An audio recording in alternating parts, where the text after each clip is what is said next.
Hello, everyone. I'm Rihanna Toban, Campaign Manager with Humane Society International Canada and Manager of our Forward Food Program. I'd like to welcome you all today to Forward Food's first webinar of 2021, Healthy Bodies and Healthy Business, How to Pivot After the Pandemic with Plant-Based Foods. Over the next 90 minutes, we will hear from 4 expert panelists on the connections between plant-based eating, public health, and potential opportunities for businesses during and after the COVID-19 pandemic. I should mention that the webinar is being recorded and will be available online in the days after the event. If you do not already know about HSI Canada's Forward Food Program, we help businesses and institutions across Canada increase their offerings of delicious and nutritious plant-based options for environmental, health, animal welfare, and cost-saving reasons. We provide culinary training, recipes and menu development support, educational sessions, and help with marketing and communications, all free of charge. In exchange for our services, we ask all of our partners to sign on to the Forward Food Pledge to transition 20% of the food that they currently serve to plant-based. This pledge is an achievable and impactful goal that demonstrates a strong commitment to building a healthier, more sustainable food system. In addition to working with the food service industry, we also offer information and resources to individuals who want to make more healthy, sustainable, and compassionate food choices. We hope that this webinar will be valuable to both food service professionals and individuals. I would now like to hand it over to Alex Witchert, our Forward Food Coordinator, who will be moderating today's discussion. Thank you, and I hope you enjoy. Thank you, Rihanna. Hello, everyone, and welcome to our webinar. As Rihanna said, my name is Alex Witchert, and I am the Forward Food Coordinator for HSI Canada. We are thrilled to have so many professionals from across the food service industry, as well as individuals simply looking to learn more in today's session, so welcome. I would like to begin now with a land acknowledgement. Although we are tuning in from different locations across Canada and perhaps the United States, we are all living on colonized, occupied land. We recognize that true reconciliation begins with land and requires ongoing support of Indigenous groups, communities, and nations, as well as partnership and collaboration when appropriate. At this time, I invite you to reflect for a moment on the land you call home and the Indigenous nations of that area. I, for example, am in Mississauga, Ontario, part of Treaty 13A, 1805, head of the Lake Purchase, and traditional land of the Mississaugas of the Credit First Nation, the Haudenosaunee, the Anishinaabe, and the Wendat and Yetwentio. We recognize the opportunity to work and live on this land just as Indigenous peoples did and continue to do today. Today's webinar is sponsored by the Canadian, organic, and 100% dairy-free plant-based cheese brand Nuts for Cheese. All webinar attendees will be automatically entered into a draw for one of 10 delicious plant-based cheese prize packages from Nuts for Cheese. Each draw winner will receive 2 free wedge coupons that can be used at any grocery retailer nationwide which carries the brand. Thank you to Nuts for Cheese for their generous sponsorship. I would now like to introduce our panelists for today. First, we are pleased to have with us Dr. Pamela Fergusson. Pamela is a registered dietitian with a PhD in nutrition. She has a private practice where she specializes in plant-based nutrition and is raising her 4 children on a plant-based diet in Nelson, British Columbia. Next, we have Chef Caroline Ishii. Caroline has had a love for food since she was a child in Toronto, helping her mother prepare traditional Japanese dishes. A gifted and award-winning chef, TV personality, and inspiring speaker and writer on plant-based whole foods and mindful living, Caroline was the creative force behind Zen Kitchen, Canada's first gourmet vegan restaurant. The creation of Zen Kitchen was captured in a 13-part documentary reality show, The Restaurant Adventures of Caroline and Dave. Caroline received the silver medal at Canada's prestigious gold medal plates competition in 2011 and 2012, the first woman chef in Ottawa and first ever vegan chef in Canada to compete, and has published 2 books. Her first work, The Accidental Chef, contains stories from in and out of the kitchen along with mostly plant-based recipes. Her second book, Canadian Vegan Recipes, released in Japanese by Tokyo publisher Kira Sien, and shares her love of Canada's history, culture, and food. Our third panelist is Andrew Infantino. Andrew is the Director of Marketing for Copper Branch, a 100% plant-based, fast casual restaurant chain in Canada. Incredibly passionate about entrepreneurship, marketing, media, and branding, Andrew has immersed himself in the field of restaurant services and health food and has been with Copper Branch since its inception in 2013, when he founded it with his father, Rio Infantino. Building the Copper Branch brand while working on strategic and creative marketing programs, budgets, and media are Andrew's core projects. He also enjoys reading, physical training, food research, and playing the piano during his free time. And finally, we have Jason Boyce, M.B.A. Jason is the Director of Sustainability at Panago Pizza.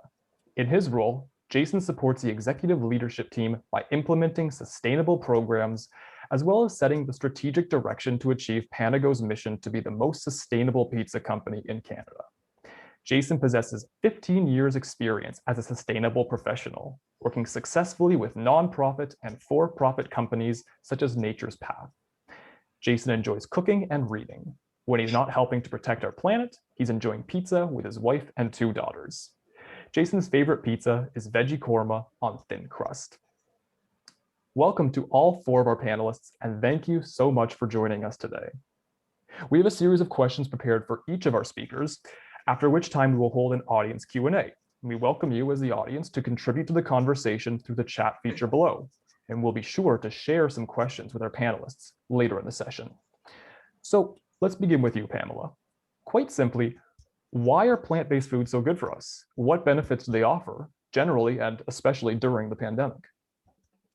Well, plant-based foods offer us just so many benefits. One of the wonderful things about plant-based foods is that they are just so naturally, nutritionally dense. For example, when you look at plant-based proteins in our most recent food guide here in Canada, all Canadians have been encouraged to choose plant-based sources of protein more often, regardless of how you eat. And the great thing about plant-based proteins is that they provide, along with wonderful sources of protein, they're naturally low in fat, so no cholesterol, very little saturated fats, and so high in fiber. We tend to get obsessed with protein here in our society when actually only around 5% of Canadians meet our fiber guidelines. And eating enough fiber is probably the one thing that you can do, the one most important thing that you can do in order to help prevent all of Canada's biggest killers, heart disease, diabetes, many cancers. So just making that shift, focusing on fiber and eating a plant-based diet will naturally get you there, because whole plant foods are the only sources of fiber. We cannot get them from animal products. Plus, of course, plant-based foods are very rich in antioxidants, help to ward off infections and disease. And as has already been highlighted today, the importance of sustainability. Plant-based diet is naturally lower in greenhouse gas emissions, has a lower water footprint, and uses less land resources than diets which contain animal products. So many wins for plant-based diets and so many reasons to choose them. Thank you. And Chef, I see you have your mic unmuted. Did you want to say anything there? No, I don't. I should well, that's okay. You can keep yourself unmuted, because Pamela said it well. I don't even need to say anything anymore. Well, Pamela actually spoke about appetites, and actually my next question is for you regarding appetites. As a chef with restaurateur experience, what are you seeing in response to and the appetite for plant-based foods in Canada? Well, obviously it's booming. I mean, everybody, it doesn't take much to look around. Everywhere you look, it's plant-based. What I would say though, for me, like Pamela, I really believe in plant-based whole foods. And I know Copper Branch does, and I know Jason's really into sustainable practices. So it's all about plant-based. People are on the trend on the fad of plant-based, but I would say always, whether it's plant-based or not, it's about good food. I mean, good food for the body, good food for the planet, good food for our health. So that, for me, that's most important. There can be a lot of junk plant-based food too. So it's just that people want a candy coat and get into on the trend. So I think buyer beware. And, you know, people will be able to see through that. And I think all of us on this panel really believe in providing the best to people for their health and for the planet. So I think that comes to, there's a lot happening everywhere, but I would also say it's back to the core of what I've always done, which is whole foods. buying local, organics, much possible, sustainable, knowing where your food comes, knowing the ingredients in your food. If you can't, as they say, you can't recognize something on your package, you should beware. So anyways, thank you. By the way, thank you so much for Humane Society International for inviting me. I feel very honored to be part of this wonderful panel, and look forward to questions from the audience. That's quite kind of you to say. Thank you. And thank you, of course, to all of you for your responses so far and for your forthcoming responses. You mentioned, Chef, actually, the health, and that's so important, of course, healthy options. That's my question for you, Andrew. How has Copper Branch responded to the increasing demand for healthy plant-based foods? So what kind of customers do you usually attract? And do they seem to follow any specific dietary patterns in relation to these healthy foods? Great, and I want to echo again my thanks for being part of the panel. I think everything that's been talked about so far is incredibly on point, and it's incredible to see the growth of the industry, especially like it was just mentioned. You see plant-based foods everywhere, at restaurants, at the supermarkets, in the conversations we have in person and online. And so there's been an incredible increase in just awareness of plant-based foods. And so what's most important is really just making it more accessible. And that's what's been so incredible, especially over the past year and what's been in development. But the accessibility of plant-based foods, either through restaurants having now more plant-based options available, a lot of restaurants adopting it into their menu, either having specific menu categories, or you're now seeing a lot of chains and other restaurants adopting and going plant-based.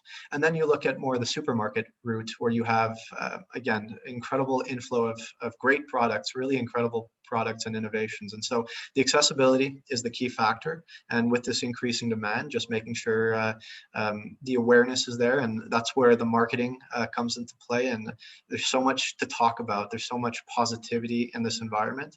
And so people are getting attracted. I think the main goal of a lot of these plant-based foods companies are attracting the flexitarian market. So the markets that, the consumers that aren't necessarily committed to a vegan or vegetarian diet, but who are very curious and who are adjusting their lifestyle accordingly. And so that's a huge market. It's a growing market across the world. And so attracting that type of a consumer is what a lot of these plant-based brands are doing now. Right. I'm glad you mentioned actually different types of consumers as well as those kinds of interests, because Jason, my question for you is about how Panago has responded to the increasing demand for plant-based foods, but in specific, what kinds of responses you're getting from different types of customers who may have those different requirements or needs. I think that's a really interesting question, and just to echo what everyone's saying, I'm really happy to be part of this panelist, and everyone's already said is really what we're finding at Panago, where it's really being driven by consumer demand, but it's that demand has changed and the expectations have changed from the consumer. When we started kind of this journey towards plant-based, there really was customers asking for just, hey, can we get a non-dairy cheese? So the Dea cheese is the cheese that we use. And that's where a lot of it started. And then as we started to outline on our menus in the stores and online, we showed, hey, here are the plant-based options. Here are some ingredients that are plant-based. And a lot of it was create your own. You'd have customers that kind of made their own creation out of the options that we had available. And then I think it was just over 2 years ago. Time's fuzzy now with COVID. It's hard to tell what year we're in anymore. But about 2 years ago, we actually then introduced an entire plant-based menu option. So we just made it easier for customers, because we were finding that there were increasingly customers, and like Andrew said, not necessarily fully transitioning and only eating vegan, but kind of adding one plant-based option or a gluten-free option, and or combining those together. And so it was kind of finding those health-based choices and making it easier for customers to find them. When we went down the kind of pathway of doing this, what we focused on was chef-inspired recipes of interesting ingredients and finding whole foods, finding like the neat thing about pizza is, like, unlike a lot of other kind of takeout delivery options, it's always had a component of create your own. There's always been people that kind of make their own thing, and it's basically sauce, cheese, and then a bunch of interesting ingredients, and a lot of those are vegetables. A lot of them, about 50% of our ingredients are plant-based when you think of like the pineapples and the mushrooms and the onions and the peppers and all that stuff. So we had chef inspired recipes, but then we also started to take recipe ideas from customers. And so customers would tell us like, hey, this is the vegan pizza I make, and it's got these things. And we learned a lot from the customers for what they would use. Like so many of our plant-based menus, they would add jalapenos and spice. They'd add a lot to add some flavor to because it was missing something from maybe something they were used to. And so that's been a really interesting experience as we've kind of moved down this journey. It's this kind of back and forth with customers. And the last thing I say is the demand from the customers is there is definitely a difference almost generationally, where you'll find that our experience is certainly there's a lot of kind of flexitarian with our kind of, I don't want to say older, but my age and older customer that'll kind of once a week or do something a bit more, and they'll add a flavor, and sometimes they'll change an ingredient, but then you'll see a lot more of the younger that will do full vegan and kind of only eat that way and kind of eat differently, and there seems to be a bit of a difference between the experience that different people are having around plant-based. Right. So Jason, you mentioned how you've gone from just having that plant-based cheese to having essentially a full-on menu with a product and a pizza that lends itself so well to customization as a whole. Let me ask you this then. What are some of the most popular plant-based options at Panago? And what is it about these options that have proven so successful with customers? Well, the most popular ingredient is the Daiya cheese. And I think that's because you can pretty easily substitute for a vegetarian pizza and put the Daiya cheese on, and then all of a sudden you're fully plant-based. And so a lot of people do kind of substitution. So that's the most popular. The first menu item we made was the plant-based deluxe pepperoni, which has a plant-based pepperoni on it. And so that still remains one of the most popular. And I think partially it's because it does recreate a bit of that experience of getting a pepperoni pizza. The mouthfeel and the flavors are really similar. And so I think that remains popular. But even in this past year, we've introduced a lot of new recipes and a lot of different kind of options. And going back to what Chef Caroline talked about in terms of introduction of whole foods, we really focused on not only, find some a replacement for pepperoni, but like whole artichokes or whole hot peppers, or finding kind of whole food base that the plant-based customers really want to add to the pizzas. And that's increasingly popular. And the last thing I'll say that we've also done is we've taken things that could be plant-based and made them. So an example recently is our caramelized onions. We just took the butter out so that it was a vegetable oil based. And so whether or not you're eating plant-based or not, the caramelized onions are plant-based. It doesn't really change for those customers that are still eating a meat pizza. It doesn't taste any really different. It's still the same experience, but then it opens up a whole category of pizzas for plant-based customers. And we did the same thing with the garlic spread. So now you can get your cheesy bread, your cheesy garlic bread, because sometimes we all need a treat and you need a garlic bread. But can it be plant-based? So we made that into a plant-based spread so that if you want to put Daiya cheese on it, you can get a vegan garlic cheesy bread. And if you just get a dairy milk based cheesy bread, then, well, the spread still, you probably don't tell the difference. So those kind of small changes, that's been increasingly popular. And because customers want to be able to have the same experience, but just those little small changes, and it doesn't really impact the customers that want to have their kind of meat version. Small changes, but as you said, large impacts and changes that people appreciate because they are small enough to not really change much of the essence, but obviously to be quite enjoyable as well. And so that's important. Let me ask the same question to you, Andrew, but of course, regarding Copper Branch, what are some of the most popular options on your menu? And what is it about these options that have proven so successful? I would say with Copper Branch, our most popular menu categories have always been our Power Bowl salads, which are a variation of Buddha bowls, and as well as our burgers. But we've also introduced various kind of LTOs, limited time offerings, that have done very well. The most important aspect of them that have been most successful is actually a couple of things, but one being their relatability. So definitely being able to connect and give an idea immediately to consumers that they're going to enjoy it before they order it. And typically that's with obviously the descriptions and with the names, but with what kind of appeal they have. And there's a large trend with vegan meats, vegan substitutes. And although there's a lot of discussion on these products, ultimately they've been great. I think they're connecting with consumers on a level that's never been seen before. And they have typically they have a great ingredient profile. A lot of them are whole in their sense, and a great flavor profile. So for example, on our menu, we have the General Copper Bowl. That's by far #1 bestseller. It has at its core, it's got a vegan General Tao chicken, if we can describe it like that. And it's a simple dish. It looks great. It could be shared very nicely, and at the end of the day, it's understandable.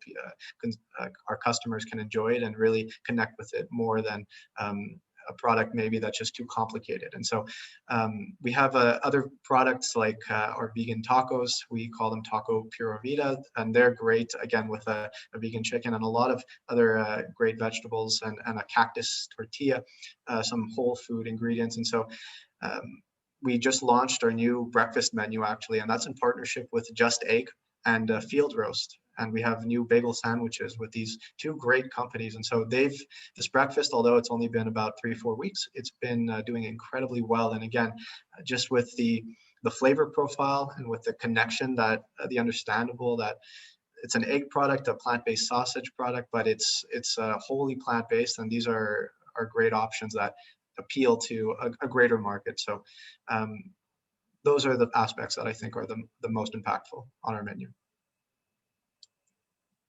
Right. Jason, did you want to reply?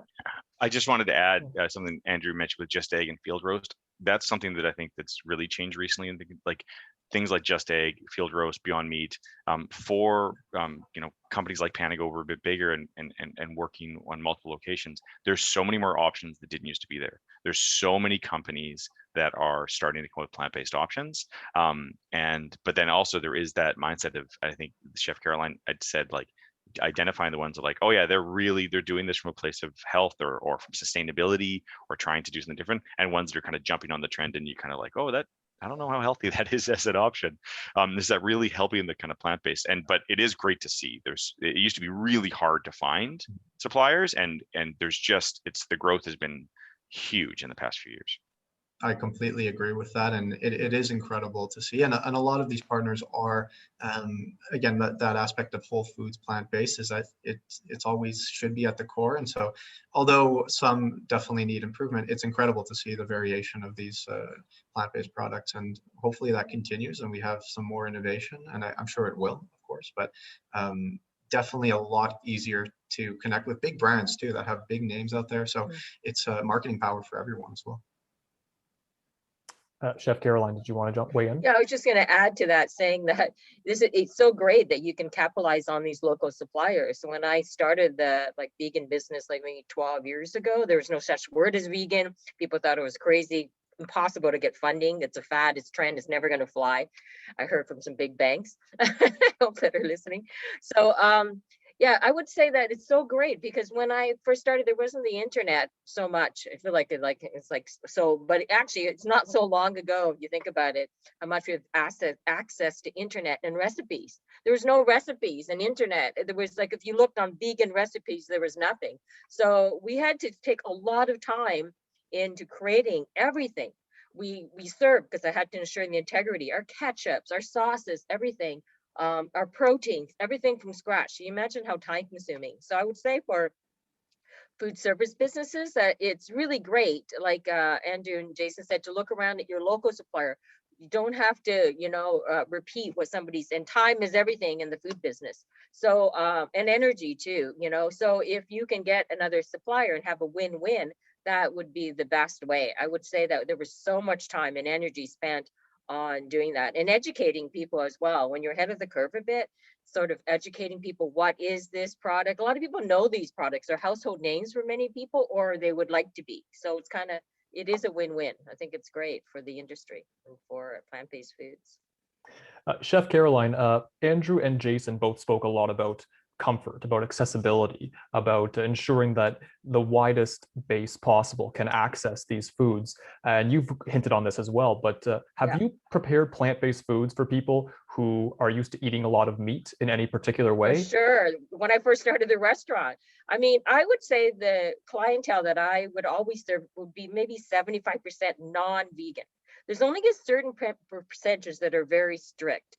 And I would also say the thing that really fascinated me is that people come in groups to your food establishment or to your restaurant, and not everybody has the same dietary preference or allergies to it. Or so in a group that would come, I would have the vegan coming with their mom and dad and so on. And they said, and the vegan would usually go to a restaurant and get pasta primavera or something really boring, and she was the person to be highlighted. And I really liked the fact of inclusion in my restaurant, in that I had no idea this was going to be the case, that when everybody came, everybody was happy and they were celebrated. People were like, wow, this is so good. And this is so good, because in the end of the day, food has to be delicious.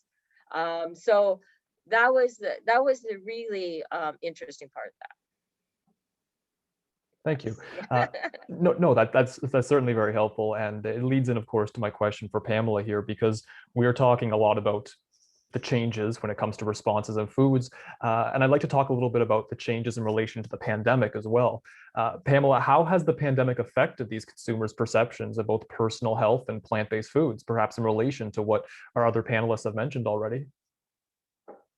Well, I think there is a real truth out here that eating animals from a global perspective does increase our risk of new pandemics. I don't know how much the consumer is really aware of that. I think there has been some press around that, but animal agriculture, our proximity to animal agriculture, intensive animal agriculture, all around the world, this is not a one country issue, does increase our risk of further pandemics, because almost all pandemics that we've had have come and crossed over species from animal to human in one way or another. Sometimes it is from a wild animal, but often animal agriculture is at the root. And that's something that I'm not sure the general public really has taken on board or understands. I'd like to see that understanding grow. I'd like to see people understand that by switching to plant-based options more often, that is one more benefit that they can get. We've talked about the environmental benefits, the health benefits, obviously benefits for the animals, but this is another benefit. This is a global benefit that we can reduce our risk of future pandemics as a result of transitioning to more plant-based options. I think some consumers are aware of that. I think consumers are aware of the fact, and this is maybe earlier in the pandemic, but I don't know about where you live, but you couldn't get lentils at the store because everyone was trying to, a little bit panic shop, but they were buying things that they knew would be shelf stable, that could last really well at home. And, food like lentils and beans, this is the kind of food that really can keep you safe. So people were stocking up on toilet paper, but also on lentils.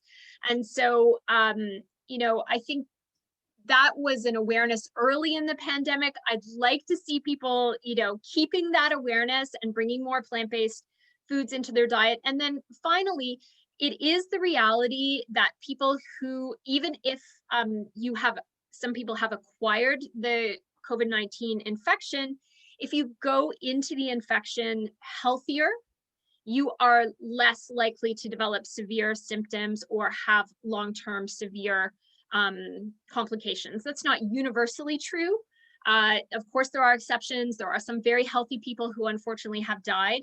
But on a population level, generally it's true that people who have gone into the infection maybe with, diabetes or heart disease or other lifestyle diseases, they are more likely, unfortunately, to have severe complications of a COVID infection. So it's just another message to us about how important it is for us to try and stay healthy, well-nourished, as much as possible, even into older age, to help us deal with any kind of infectious diseases. Right now, we're dealing with COVID. You know, every year we deal with the seasonal flu. There could be other infections to come in the future, and we really do need to be as healthy as possible to have our best chance of thriving. Wow, what a comprehensive answer, and it feeds perfectly into the follow-up question I have for you, Pamela, which is about these health-conscious consumers when they're making food choices, whether it's restaurants, grocery retailers, other food providers. What are they looking for, especially in relation to those specific avenues or outlets? I think consumers are looking for convenience. I think they're looking, I have to say, I love it. Your answers that you gave earlier, Jason and Andrew. Jason, we're big fans of Panago around here. I have 4 kids, 3 of them are teenagers, and we order Panago pretty much every week. And I love that there are those plant-based options. So consumers are looking for convenience. I mean, I cook from Whole Foods every day at home for my kids, but they love to have a treat. I love to have a treat. I love to have a night off. So I think consumers are looking for convenience. They're looking for things that they can feel are safe options, that they can feel confident that they will be able to produce a really good result, especially for families maybe who are flexitarian or transitioning to a plant-based diet. Everyone knows that struggle of preparing a meal that you work really hard on, and then, you know, people push it away at the table and say, oh, you know, I don't like it. That's very frustrating. People want to have a win. They want to feel like, you know, they have a good, solid recipe. I appreciate all the effort that people like Chef Caroline have put in, and so many wonderful providers of excellent recipes in the plant-based realm. Because I think people want to feel confident that the food is going to be delicious. The food has to be delicious.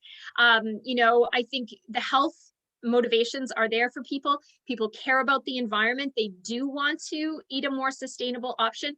I think generally speaking, Canadians actually really do care about animals. Even people who eat animals, they actually do care about animals and would prefer to lessen their impact on animals. And so there's a little bit of cognitive dissonance there, but when we can offer solutions for people that are convenient, that they feel confident are going to be delicious, that are also healthy and better for the environment, that's what they want to see. And price is an issue too. And I think these meat alternatives that we're offering do need to come down in price for the average consumer. Still, we're getting close, but a lot of consumers aren't quite there yet with the price, but it is getting very close, and the quality is just so high and continues to improve. Now, this answer that you just gave, as well as a lot of the answers we've discussed so far, really delve into the context and a lot of background information and high-level details regarding plant-based foods. Let's turn our attention a little bit now to the second part of our discussion, which is more about action, or what we can recommend to professionals for going forward. Chef, how can other chefs expand or tailor their menus to accommodate new consumers' focuses that we've learned about on health and plant-based foods as a result of the pandemic? Sorry, Chef, I think you're muted. I figured out how to mute, and now I unmute. You know, it's learning. Which brings me to the point that most people don't like change. They like to know what's comfortable, and that's easy to do. Like, yeah, we've learned to adapt to the pandemic and have Zoom calls and webinars, but really comes down to comfort. People love comfort food, and that's what they love, the pizza. That's what like Copper Branch is doing with their bowls and so on. And I think one thing that's missing a lot is fun in food. I think we've taken a lot of the fun out of food, in my opinion, because it used to be fun, as you said, create your own, doing things. It's now like how much protein and how much is this, and how much calories and how much fats. What about the enjoyment of food? So I think in order to attract more customers. First of all, food service providers are overwhelmed right now. Like there's too much. They would say, I don't have enough time and energy. And I would say, you don't, you can make the easy substitutions. For example, first of all, find out what is in your food that is vegan or plant-based and what is not. Because a lot of people are doing plant-based already. They just didn't know it. I remember doing a talk in Japan. And they have a lot of vegan products in Japan, like tofu, and I don't know if you're not, a lot of miso, but they were shocked to find out that most of them are eating a plant-based diet because they go, we don't do plant-based. I said, yes, you do. So I would think that find out in a food establishment what you're doing already, instead of having to think, oh my gosh, this new market. It's not really a new market in that you're already have the ingredients on hand. You're already look at what you like to do. Don't stray from your core values. And like if you're a Persian restaurant, you're an Afghani restaurant, whatever culture you have or whatever your specialty, stay true to that and find out what's plant-based in there. There's an amazing amount of spices and herbs and ingredients that are plant-based. So I would say, like, for food establishment, if somebody is trying to convert their family or other people, find out what already is plant-based in your cupboard and then go from there. The other thing I wanted to add to Pamela's point about food, it was interesting. I do these virtual communal tables with gourmet food, and I had it with Just Food, which is a great organization in Ottawa that ensures a safe and sustainable food supply system. And they thought what was fascinating during the pandemic is the first time that they were able to get the attention of the middle income range, who always thought food was going to be ample. There was no problem. They can get it anytime, anywhere at their fingers. They were the first people to say, oh my gosh, what's going on with their food supply system? Like, why can't I get the thing I want? Why can't I get eggs? Why can't I? So in a good way, I would say that people are paying more attention to where their food comes from and what's in it. So they were into finding out their protein sources and who are their local suppliers. I would always say at the restaurant, people had never tried plant-based before. I said, look, like it's hope you like it and it's delicious, but you're also helping your health. And think about it, like if tomorrow, if our supplies were cut off, where would you go for your proteins? You must think about diverse protein instead of what you've already thought. I think it's only for the health of our communities and our planet that we think a little bit more open-minded about what our proteins. In countries like Asia and different places in the world, it's not a big deal what is a plant protein or not. It's what it is. Tofu is mixed in with sometimes meat or fish, or it's all a part of the culture. If somebody eats more protein, that's great. Or veg protein, that's fine. If somebody doesn't, it's most important the taste and the food and keeping true to the culture. So, thank you. Great. No, thank you. You spoke about the idea of tomorrow and the idea of futurity, which is important, especially because we're all thinking about tomorrows to come and better tomorrows to come. So Andrew, with that in mind, what should the food service industry be doing now to prepare their businesses for a post-pandemic world, especially in response to consumers' rising interests, as we outlined, in their health and plant-based foods? Absolutely. So there's obviously a lot that has to be done, and that was most likely already done. But let's say besides the food aspect, of course, looking at convenience, technology has been incredible, and obviously it's without a doubt COVID has led to increased digitization. So for restaurants, it's really looking at how they can make the accessibility of their restaurants and of ordering to their customers improved. So looking at their digital strategy, especially with web ordering, mobile apps, third-party delivery, etc.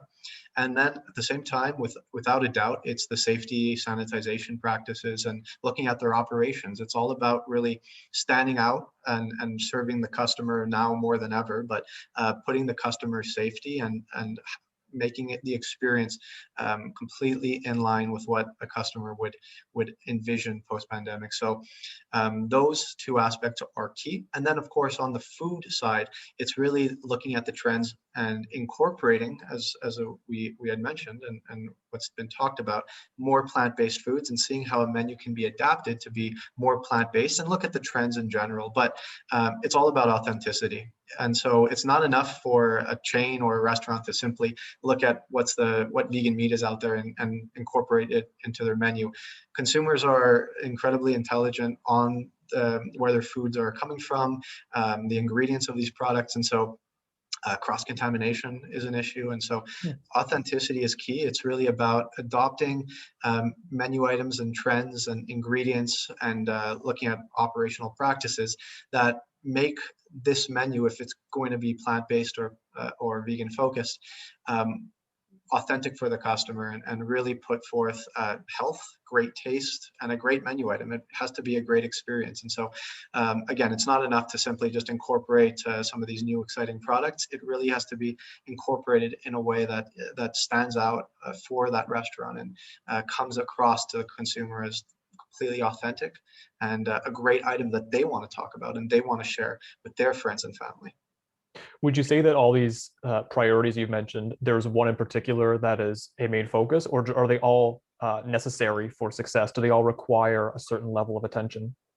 I think, personally, I think all of them require attention. Without a doubt, digitization and sanitization and operational practices, if not already throughout the whole pandemic, have to continue to be improved. But then, of course, looking at the trends. And so there are other, of course, food and ordering type trends, but plant-based, as we know, we've seen huge increases in terms of plant-based foods, so many IPOs lately as well with plant-based products and companies. But it's without a doubt that this is an important and a completely necessary trend. So I think all restaurants, in a sense, should look at this very seriously and, again, be authentic in its implementation. Thank you. Chef, did you want to add something? I just wanted to add to what Andrew said. I think it's really important to be authentic. I love Brent's story about how it grew from his father wanted to have more plant-based foods, because there's the forward-facing, like people are promoting, yeah, we have plant-based, but why? So I would go back to, it's really important in a food establishment to train your staff, to train your frontline staff, and to train your workers. Often cooks are like, oh no, I have to do this plant-based. Why am I doing it? This meat is the best, it sucks. So while the frontline is presenting, or your promotion is presenting, we believe in plant-based, people can feel the authenticity when they walk into the store and they go, I have a gluten allergy to anything. Like, well, I don't, a person is texting and it's like, well, I'm not sure what I can do. Well, I'm plant-based, I can only eat these things. I think one of the successes of my restaurant I had was that I would actually listen to people. I would actually, being a marketer at heart, I would sit down with people, I would hear their concerns. Like they had they were sick, and they said they were sick and tired of people not listening to them. So I really think it's important, truly, to train your cooks. Why is it important to have these items on the menu? It's not only the bottom line. Bottom line is great, but it's also because we're trying to get more audience share. And it's important. There's different types of people. I find food is the last place where people are taken seriously sometimes for their food concerns and allergies. Like you can say, I'm this religion, I'm this person, I'm transgender sometimes. But actually, if you say I'm veg or plant-based or vegan, people are like, what? Like, what do you eat? So it's our responsibility as leaders in the field to educate the people that actually are handling the product, I think. I see that often. I trained and I've been in lots of restaurants and behind the scenes, people have a really anti or negative attitude towards plant-based. So it's just like training it. And I think if you instill a love of the product in your staff, they will transmit that naturally, and that will increase your sales. But if you just put up a flag saying we have plant-based today, I don't think so. I think people will catch on and they'll figure out, well, why, do they do this? It's not in accordance. So I believe, both Andrew and Jason said, to stick to your values and to be authentic. And people are just going to love it and start to buzz about it. You do pizza. Now I'm excited to try Panago pizza. So it's like, yeah, people buzz about stuff naturally, especially plant-based people, because there's only so many places they can go. So I think you just, like, I never did any advertising in my restaurant. Became the most one of the most popular restaurants in town. I did zero advertising, zero promotion. It was because people would buzz about it and talk about it. What do people talk about now, especially during the pandemic? Is food. Oh, I had this great pizza, and can you believe it? They have plant-based pizza, and now I'm sure people on this call that didn't know there's plant-based will go to Panago or Copper Branch and try their food. It's truly authenticity and honesty and openness really matters, because in the end of the day, that will translate to sales. That was very well said, and completely agree. Especially incorporating that love and passion within the team is crucial. Thank you for that. Jason, what about you? When it comes to sustainability, what action should be taken by the food service industry now for this post-pandemic world? This is the kind of subject I'm most passionate about, and I could speak for way too long about this. But I think the interesting about the food industry is it's really important to take a systems-based approach around sustainability. And what you see frequently in the food industry is the damage of unintended consequences, where food industry will pivot to a new ingredient or a new thing, and it gets hot and grows fast, and then after the fact you find out like, oh, we unintentionally had this impact. The classic story, I mean, there's tons of stories, but a classic story that was really recent was as the world started to ban trans fats. As we got away from margarine, we got rid of trans fats. One of the big things that came into the food industry as a way to, hey, can we still get a solid fat at room temperature, was palm oil. And palm oil is a non-trans fat, and there's a lot of health benefits to palm oil, but the environmental consequence on biodiversity and on endangered species in terms of the deforestation and the burning of tropical rainforests and the destruction of habitats for orangutans, and it goes kind of on and on. That was not, I mean, those seem so unrelated in terms of, hey, let's make a positive health choice of getting rid of this provable bad thing called trans fat. Oh, there's a plant-based option that does it, and it's easier to work with, and it comes from all these places around the world. And then we've now, destroyed tracts of orangutan habitats, and that story's been told over and over again. So I think something is for food, it's harder for restaurants to do, but certainly for food processors and people that are kind of working at the level of ingredient sourcing, understand that anything new that comes along, with growth especially, it's important to do the research of the sustainability professionals will eventually catch up and find out all the skeletons in the closet for anything that exists in the food industry. And that work, what generally happens in the food industry is new things kind of get a bit of a halo. And sometimes there can be that, oh, well, it's plant-based, so it's all good. I'm like, no, it should be good, but you've got to do the work to go through the supply chain and say, well, where is it being sourced from? Is there any concerns in terms of deforestation and biodiversity? Are there things to be worried about where there's impact on, I mean, especially one of the things that the pandemic really showed to us was that we really had a blind eye to the impact of the food industry on migrant labor, on farm workers. And that really has shown up that the food industry needs to pay more attention to this. It really came big in a big way through the pandemic, and it's something that we need to really pay attention to. So as the food industry, from a sustainability issue, it is definitely in the future where we'll be looking at, as the plant-based trend grows, from a systems perspective, we need to pay attention to kind of what are those unintended consequences and what are some of the challenges that may be coming. Chef, please go ahead. Oh, okay. I just wanted to add to Jason's great enthusiasm.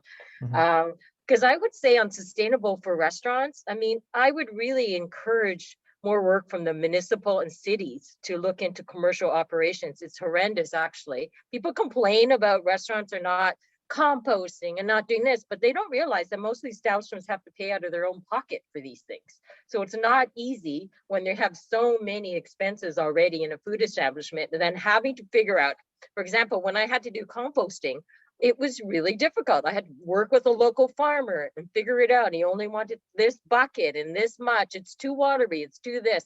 We actually had to really do in secret, get our little bins from the city and then fill them up, because they wouldn't allow us. So I would really encourage municipalities to really help commercial establishments and pay for that. Like, it's great that they're doing it on the personal household level, but on the commercial level, that is real, the huge impact could happen. And to really work with establishments, how can we help you? Can we pick up your, things, your bottles? Can we do this? And can we suggest, and maybe being proactive, this product, and we'll offer it at a discount or something? Because nothing, as far as I know, not much is happening on that level. And it's really heartbreaking for me seeing so much waste going into what could be diverted. Pamela, please go ahead.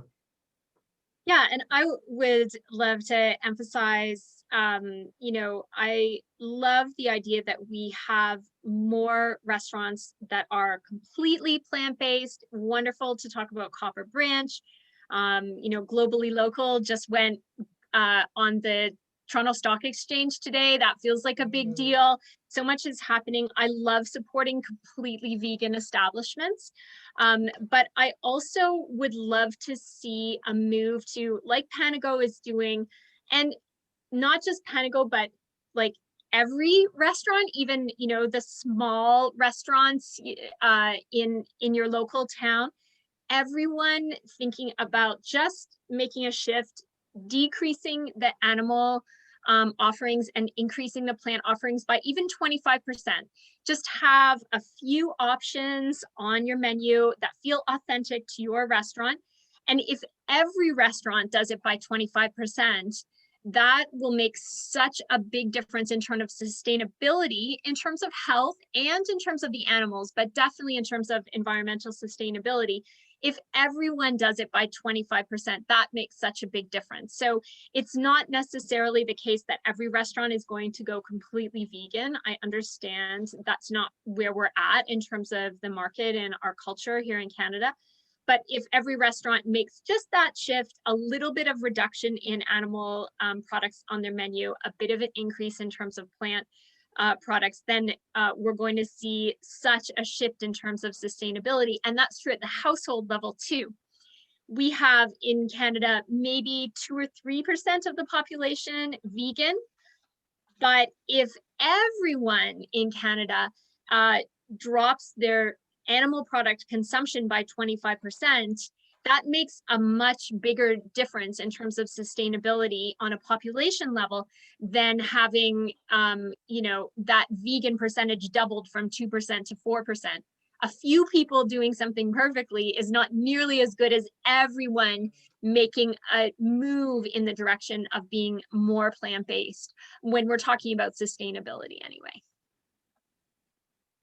Well, thank you all. We just completed our third round of questions. We're going to have time for one more round. Before I jump into that, Jason, did you want to add something?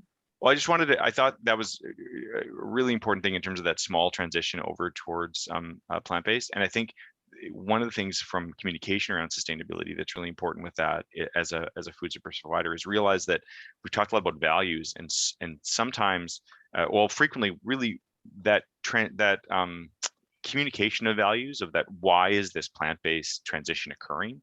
Because different consumers have different reasons. Sometimes it is really health-based, but there are a lot of consumers where the plant-based decision is really based around their commitment to sustainability or ethical purchasing, and they're really wanting to express their values through their purchasing dollars. And they're saying, I want to support you because your values align with mine. And I think a great example of that was, as another company, when A&W introduced the Beyond Meat burger, it was really interesting because there's a lot of news stories that came out that said, hey, this Beyond Meat isn't healthier than normal meat. And it kind of missed the whole point of like, well, they're going to eat a burger. I don't think their first choice was like, wow, I got to go, I'm going for a marathon, so let's just have this healthy burger option. It was a sustainability choice of, I want to make an ethical decision and have a plant-based burger, but I still get my treat. I'm still going to have my burger. And so I found the conversation so interesting because it was missing this whole part of why that's happening. And increasingly, that really is a lot of the younger demographic that's making plant-based choices. That's a big part of the decision. So if you miss that side of it, if it's just pure health-based, very important, but you also miss part of that, like the huge impact and the reason why people are going towards it. And I must say, can I just add something? Yes, of course. I just want to add something to both of these comments, is that from the restaurant's point of view, sorry, if they do offer a plant-based option, it's all to help their bottom line. For example, if everybody can, if you can, right now, what people are doing, I think, is somebody's in the plant-based in their family and they're buying from one place and they're going to another place for a non-meat thing. The ideal for a family, if you really want to consider your audience, is that they just order from one place because they love the place. And it happens to be Panago today and happens to be Copper Branch tomorrow.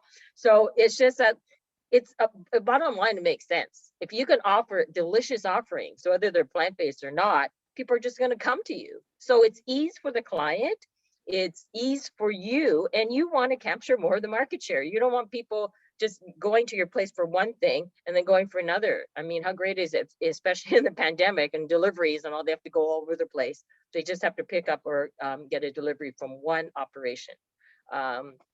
So I would say bottom line for restaurants, establishments, this makes sense if they can put a little bit more thought to that.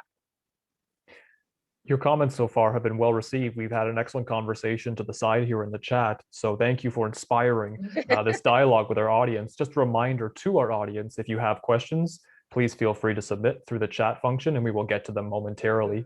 But we're going to move on to our final round of questions now. One more for you, Jason.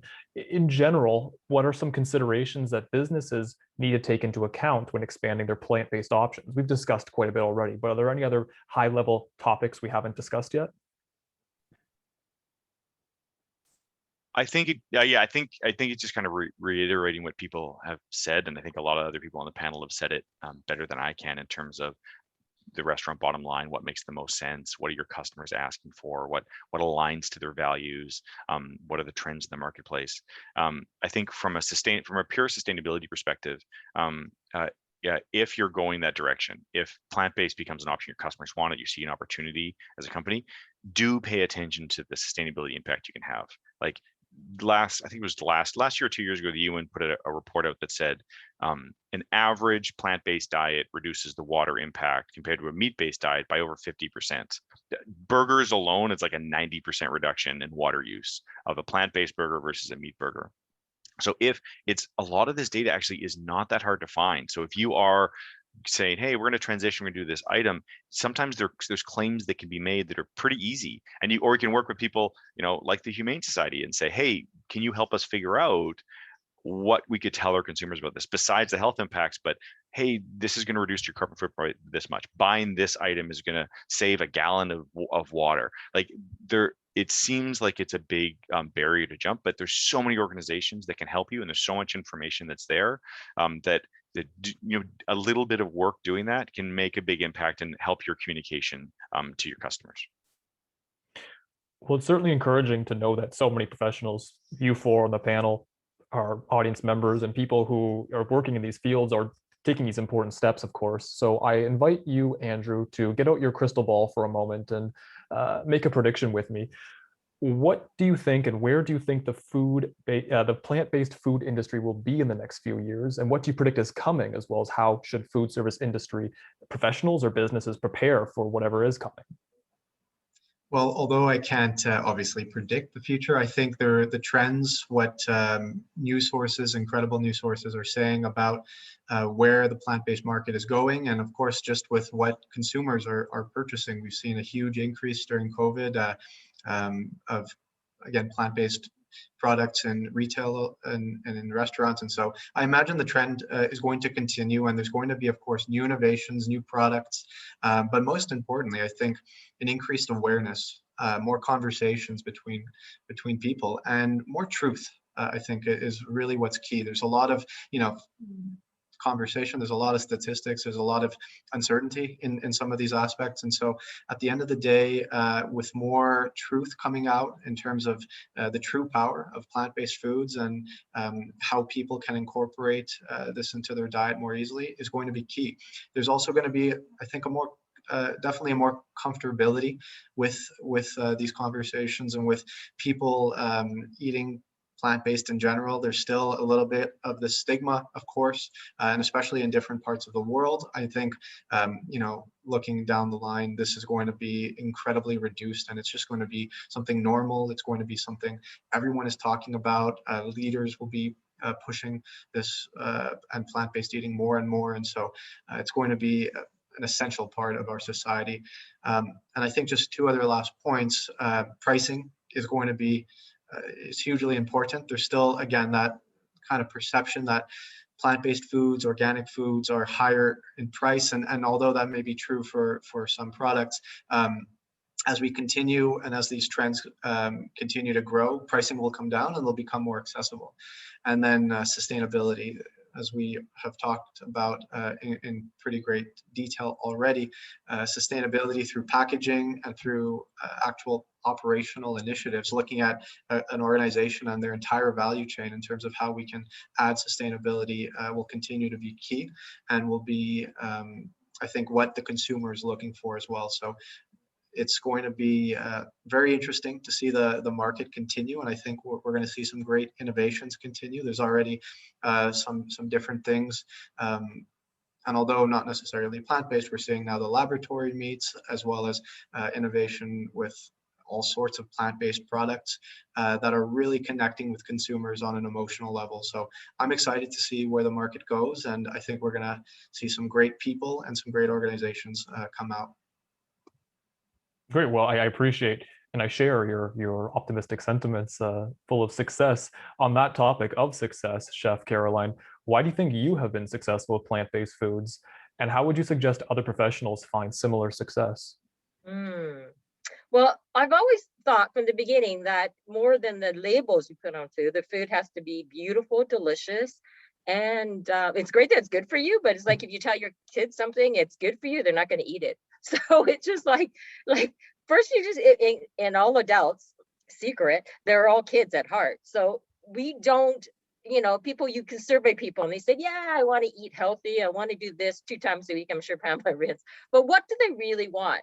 So they just want food that's beautiful, delicious. It's great that it's good for you and good for the planet as well. So I would say, yeah, and I really listen to customers, truly listen to them, and in the restaurant, finding out what they want, what were their needs, what were they pissed off about, what did they like, what, you know, I think is developing a relationship with customers is really important, in putting them first, really first. They have this saying that when you're a young cook, you cook what you like, but when you're older, or I would say more mature, you cook what people want.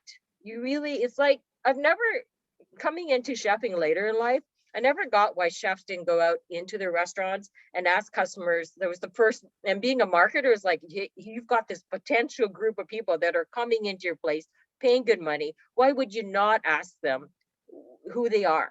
Why did they come to your restaurant? What I really appreciate it. I really like the style of Japanese hospitality. When you are appreciative, I would say, I don't know if you know the word kokoro. It means doing something with your body, mind, and spirit. And if anybody's been in Japan, they're like perplexed. Why does the garbage man to the person at the store have this spirit? It's that spirit of really appreciating the customer from your heart and being grateful that they came. So I think we need to, I've always twisted it around. It's like, I'm so grateful people came in, and now let's find out how we can keep them coming back. So it's starting from that and finding that out. And also, I really think people need more, as I said, more play in their food, more fun, more buzzing about it, curiosity. Like we're so heavily weighted now with the pandemic and Zoom calls and this and responsibility and school from home. In the end of the day, people want comfort, ease, and convenience, and they want fun. I think it must be fun. I just have to give this story too. When we mentioned about what the future of food is, I really think that plant-based needs to be at even keel, and I hope this will happen in future. For example, I went to a very high-end restaurant in New York before the pandemic, and they had options for their burgers. They had a regular option, and then they had the plant-based option. The regular burger had truffle fries, had all these lovely things. The plant-based option it was on a pita, and you had an apple something for dessert. It's like, have you ever gone into an airlines as a plant-based and you say you eat a certain way? They feel like you must want the apple instead of the brownie. No, I want the brownie. I don't want an apple. And I don't. So I really think it's funny. We have to open up people have to look at their perceptions of what a plant-based person is, what a gluten-free person is a meat person is. Like, and just open it up. All people want to have fun and want to have good food. I was so envious when I was in the airline the last time looking over somebody's food and was like, why do I get an apple and get this?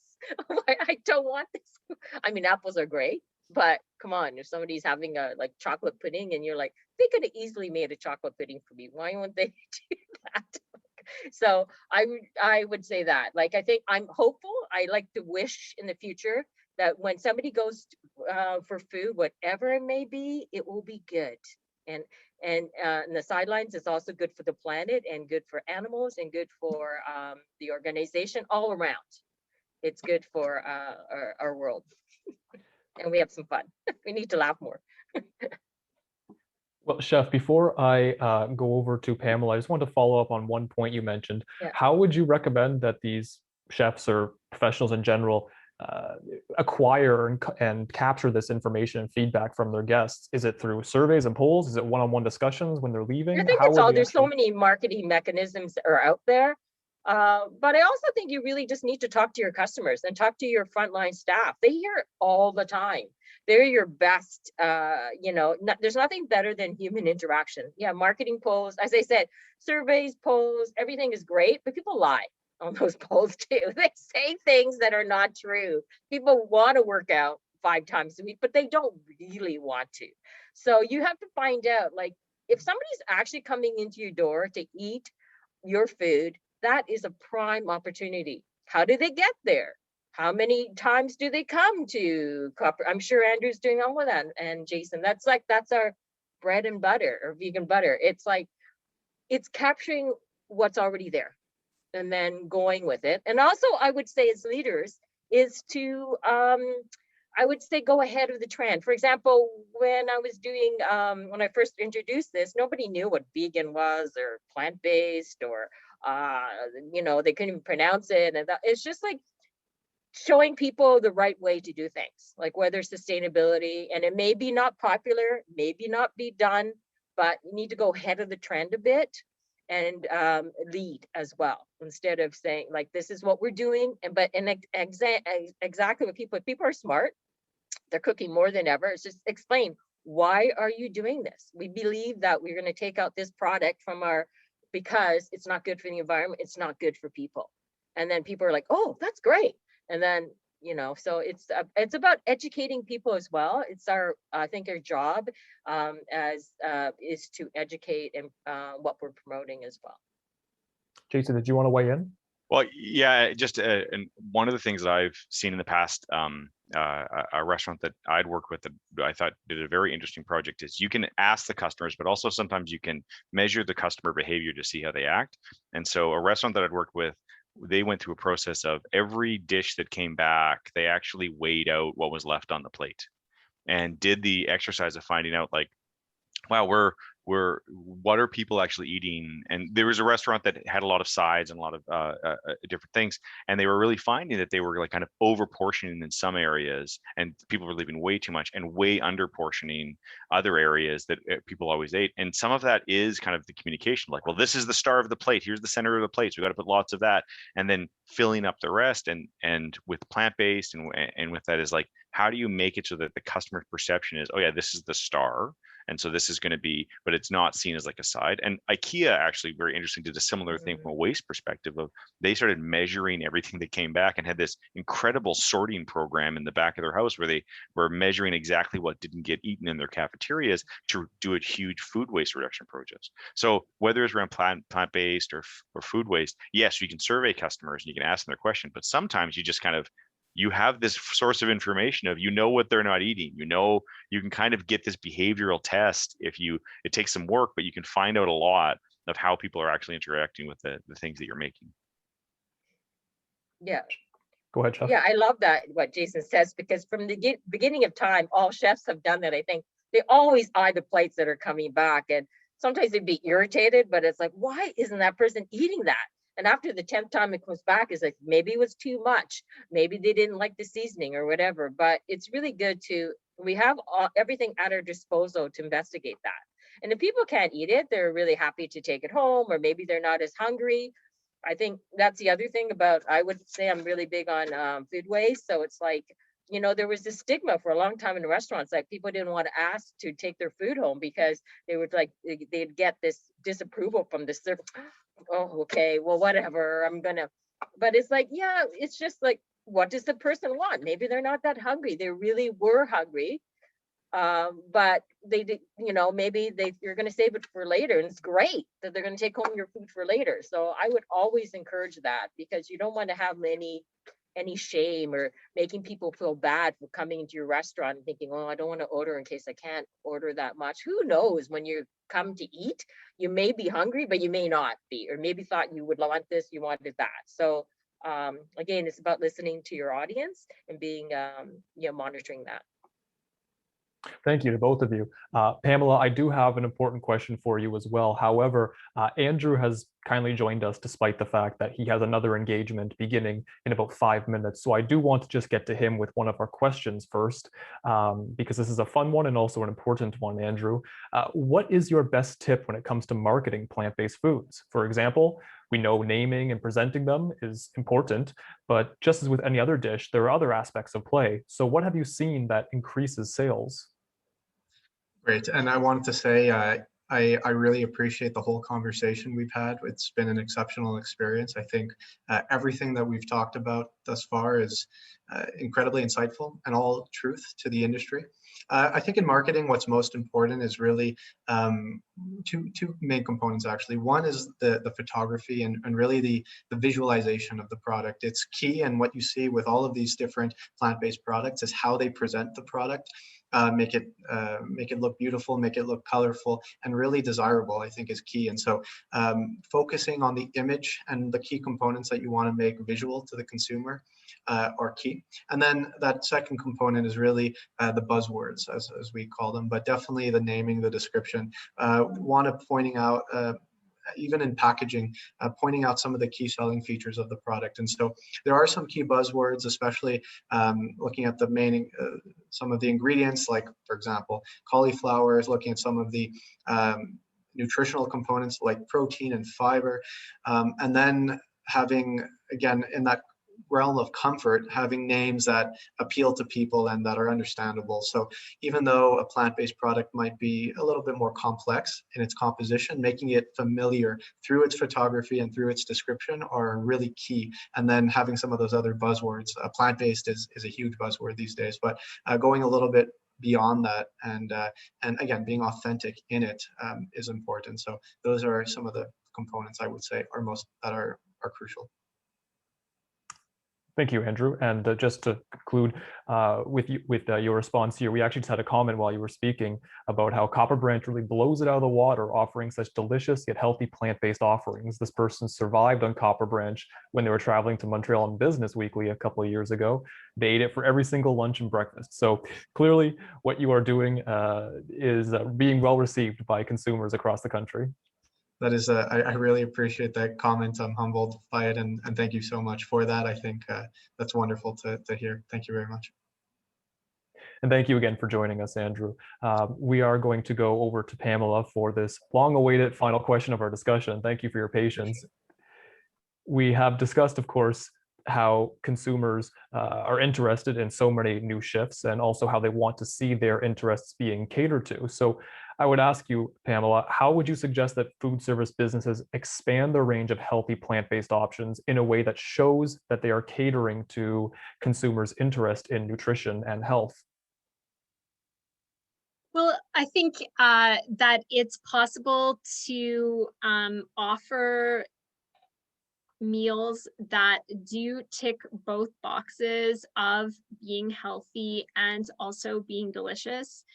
I think that often you can do a few things, like just increasing the portion on the plate that is coming from the fruits and vegetables group. We get the message from Health Canada that we all, regardless of how we eat, should be choosing half our plate as fruits and veggies. And so looking down at the plate, there's a few things we can increase the fruits and veggies in the actual recipe of the main. We can plate with some sides that do offer fruits and veggies.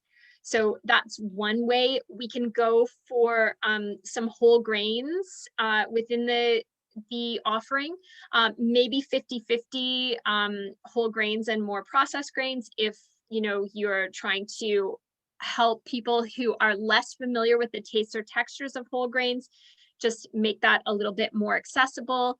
So also blends. So looking at proteins, we can look at blends, offering some whole food plant-based proteins, as well as also offering these meat alternatives proteins. So I think sometimes on a menu, people do want to go for something like the Beyond Burger, and that's what they're going for. But other people might actually be interested in more of a traditional like black bean sweet potato burger. And I think it's nice if a menu offers both of those options, or even blending even within the same dish, including meat alternatives with also some whole foods included within that offering. Even, as Jason was talking about the pizzas, where, okay, maybe there's a Beyond Meats crumble, but then there's also a lot of whole plant foods on the plate. Or even when I prepare my lentil stew for my family, which includes, lentils, potatoes, carrots. Sometimes for the whole family of 6, I'll take a field roast sausage and chop it up and add that in. So it's a mostly whole food plant-based offering with a small amount of meat alternative. Similarly to how some people offering a lentil stew would include a meat-based sausage just to add a little more flavor and texture and interest to the dish. Now I've done the same with a meat alternative. Rather than offering that sausage just on a bun with ketchup or something to my kids, which that's fine to sometimes do that, but I like it when restaurants or when people at home are blending those options in. So the meat alternatives don't always have to be the full star. Sometimes that's the case, but other times we can incorporate mostly whole foods with plant-based alternatives, taking meat alternatives, taking a smaller part of the meal just to add a little bit more interest and texture. So I think those are a few things that we can do to incorporate more health within the spectrum of offerings and make it marketable and exciting. And I definitely agree with the idea of making things look familiar. Like my kids, for example, love mac and cheese, burgers, pizza. Offering things that people are familiar with and they already love, and looking for how we can incorporate some healthy plant-based options in there, but still have the dish hit the mark of feeling familiar and delicious and kind of indulgent. Thank you, Pamela. We actually, while you were speaking, we had an audience question come through again for you in particular. The question reads, I'm a flexitarian and previous years ate about 50% plant-based. This year, I started to work from home in January and decided to make a go at increasing to 80 or 90% plant-based. It was great, but I had one challenge. I'm a runner and I found after about 6 weeks of mainly plant-based, my leg strength diminished. A few weeks ago, I started to consume more animal meat and found my muscle strength increase again when running. Any suggestions on what types of plant-based proteins I should be consuming to help keep my muscle strength up? So absolutely, there's lots of research and also my own personal experience in my practice to show that plant-based proteins can be just as supportive as muscle strength and performance as animal-based, but we do have to make sure that we are meeting our protein requirements. So we often hear in the plant-based world, oh, don't worry about protein, you'll get enough. But if you're active, if you're an athlete, if you're running a lot, maybe marathon training, you do need to be a little bit more aware of your protein intake. So try and bring protein into each of your meals. Maybe you're starting your breakfast with a nice big bowl of oatmeal. That's fantastic, but you could add in some protein. I love getting a nice heaped tablespoon of peanut butter and stirring that in, it melts and makes a nice sauce. You know, when you're looking at your lunch, if you're having maybe a big bowl or a salad, make sure there are a couple proteins in there. So you could go for some baked tofu, you could go for some hummus, some chickpeas, you could put a tahini sauce on. Lots of ways to just be bumping up the protein, sprinkle some hemp hearts on top. That's ways to just keep increasing your protein intake. And even in your snacking, some people will think, oh, I'll just have an apple for a snack or a banana. But instead, look to get at least 2 food groups in each of your snacks, maybe even 3. So instead of just an apple, how about an apple with almond butter? Or, you know, instead of just like carrot sticks, maybe carrot sticks with hummus, just to be always thinking about bumping up your protein intake a little bit so that over the day you're meeting your requirements. If you're not sure if you are meeting your requirements, try entering your data for 3 days, your food data for 3 days into the app Chronometer, which is a really good high quality food tracking app. And it will tell you if you're meeting your protein requirements. It's nice because it talks about protein quality as well as quantity. And if you ever have questions, feel free to reach out to me. I love getting DMs from people on social media. I know a lot of professionals don't like that. I don't mind at all. Send me a question on Instagram. I'd love to hear from you. Thank you, Pamela. We have a question now for Chef Caroline. Chef, what is your favorite plant-based recipe? Favorite plant-based recipe? I have so many I love, so I don't know what my favorite plant-based is. Probably using something with seaweed. I love doing cinnamon. I love doing you know, I'm a 3rd generation Japanese Canadian. So I learned Japanese traditional cooking from my mom. So I like to keep that up. So for example, I often make for people my cinnamon salad, which is seaweed, rice vinegar, some kind of a sugar like maple, and then so just seaweed. I really like basic food, and I think there's a misnomer often about chefs like complicated food. That's opposite of what people think. They're probably the first to go to Panago pizza and order. They just love simple food, and they love cooking, having people cook for them. People would often say in the restaurant, can't wait to take you home, because I said, great, where do we do takeout? Because I do not want to go. So simple food. I love, my favorite plant-based is something with rice, and like I eat a thing called natto, which is fermented soybeans, something with miso, miso glaze, something, or teriyaki. I really think it's all in the sauces.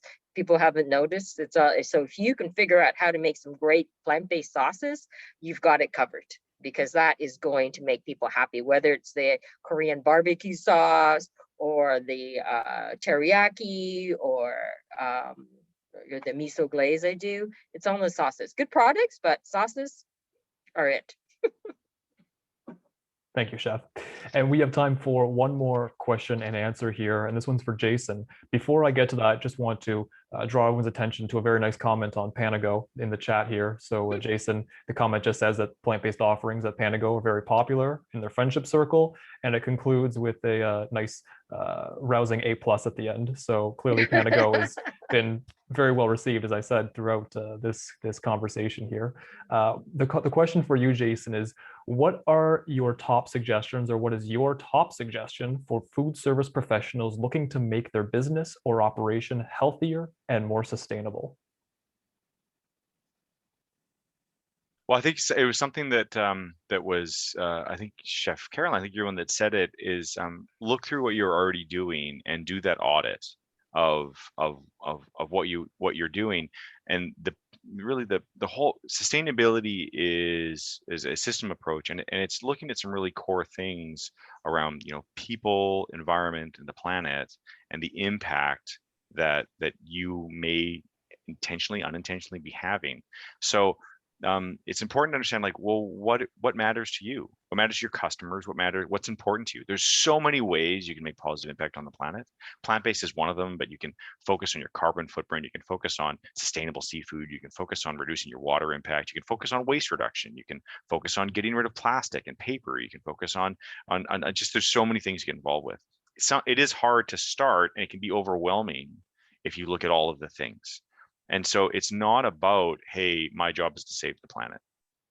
Your job is simply, not simply, but the job is really to see, like, well, what matters to me? Where do I think I can make an impact? And then to do that audit work, say, okay, so if I really care about plant-based, or if I really care about food waste, or the oceans, or I really care about animals and like animal husbandry and making sure animal welfare is big, or I care about organic. I really want to support reducing pesticides and chemicals in the soil. Okay, well then, what are you doing right now to do that? And then you get that gap. It's all about a gap analysis. So you say, here's where I am. This is where I can go. And then reaching out to find those people that can help you. There are especially in the food industry, there are so many organizations, there's people that are passionate, there's leaders, there's books, there's so much information for how you can make movement towards those things that care about you.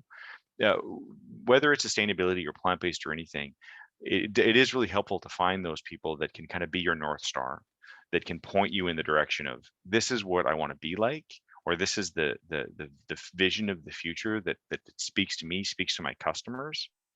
And then once you know where you're going, then yeah, where am I now? How far do I have to get there? And what do I have to change first? And the good thing about sustainability is, and if anyone's really interested in looking at the journey of companies to sustainability, there's an author named Bob Willard that writes about it. And he kind of says, most companies, when they start sustainability, it really starts as a communication or marketing effort. But once you start, it's really hard to stop, because you start to do things around sustainability, and then you gain attention from customers. Then they come to you, and then you do a bit more, and then you gain, and you've realized that, oh wow, this waste reduction saves money, or oh, I really, my staff really tell me they're really excited to do this project, or my staff talk about how much they like working here because they feel like they're doing something good for the planet. And it sounds kind of trite that happens, but I've heard that story so many times with so many companies. And as you move along, it's a virtuous circle. As you do more, you move forward. But it all goes back to, well, what do you and your customers value? What inspires you? Who's the leader in that thing that you value the most? And then how far do you have to go? What's the gap there? Thank you, Jason. We have time. We have literally 1 minute left before Rihanna will take over for some closing statements. So I just want to ask Pamela very quickly a question here.